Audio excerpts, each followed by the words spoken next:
It's happened to most of us. We apply for a job online and we know we're the perfect candidate. We have all the skills they need. We have whatever education level they need. We have the experience they need. We know the tools that we'll be using or the software we'll be using.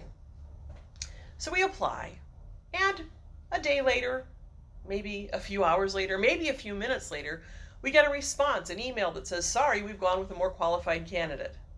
How can that be? I'm the perfect candidate for this position. Well, I'll give you a little bit of background. It used to be that when we applied for jobs, we were doing it through ads we saw in the newspaper. Maybe a couple hundred people would see that page, maybe a few dozen would see that ad, maybe a handful, maybe 10 or 12 people might apply for that position, and human resource departments could handle that amount of volume. But now, jobs are posted online. So they're on Indeed or Career Builder, ZipRecruiter, maybe you find a job in LinkedIn or Indiana Career Connect. And there's so many people who are applying for jobs that human resource departments can't handle the volume. I read recently that on Monster.com, which isn't even the most popular job search engine anymore, they can receive 1,000 applications in the first half hour that a job is posted. So because HR departments couldn't handle this, something had to be done, and a software was developed. It's called Applicant Tracking Software Systems, or ATS systems. And what the ATS system does is it does a first run through of all the resumes or applications that it receives, and it weeds out the people who it thinks aren't the right applicants. How does it know? Well, because it's been programmed, and it's been programmed to look particularly for keywords and key phrases. And if it doesn't find the keywords and key phrases on your application, it's possible that no human eyes will ever be laid on your application or your resume that you spent that time uploading. So what do we do about that? Well, the first thing to do is have a resume, because we can front load that resume then with all kinds of information that might be relevant, all kinds of keywords and key phrases.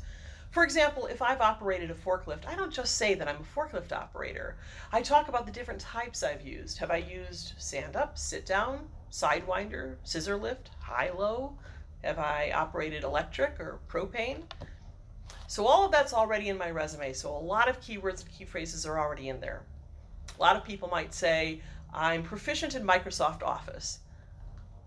But does the computer know that Microsoft Office includes Microsoft Word and Excel and Outlook and PowerPoint and so on? So I list those things as well.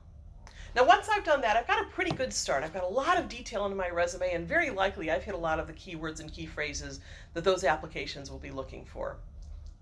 But I have to do more than that. I have to adjust every application I do to the actual job order that I read. So what do? I print out the job order. I circle everything that looks like it's potentially a keyword or key phrase. Here's a mistake I made when I was looking for work.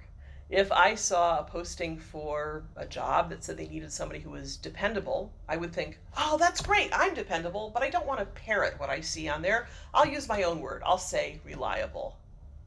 The problem is the software doesn't know what a synonym is. It doesn't know that reliable means dependable. So if the word that was programmed into the software is dependable, I need to use that same word. That's how specific it can be. So now I have to look at my resume again and see, what do I not have in there that I'm seeing in the job posting? And I need to spend some time revising, maybe revising a lot. I want to make sure that I have those keywords in my resume, in my application.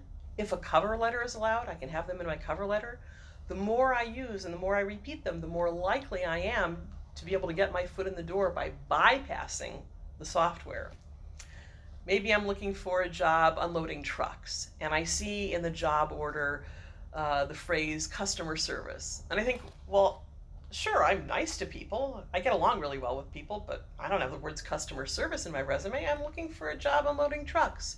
If I see that in the job posting, it may mean that this company really prides itself on its customer service, even when it comes to the people unloading the trucks and their relationship with the drivers. So I go back to my resume, I make sure I get customer service in there if I have that experience. It takes a lot of time. Adapting our resumes and our applications for applicant tracking software is a little bit of a pain, but it's worth it. It takes some time. It's not easy, it's a little bit of a pain. But if I really want to get past the software into a human being's hands where they can really look at my skills and my experience and consider me for the position, it's worth it.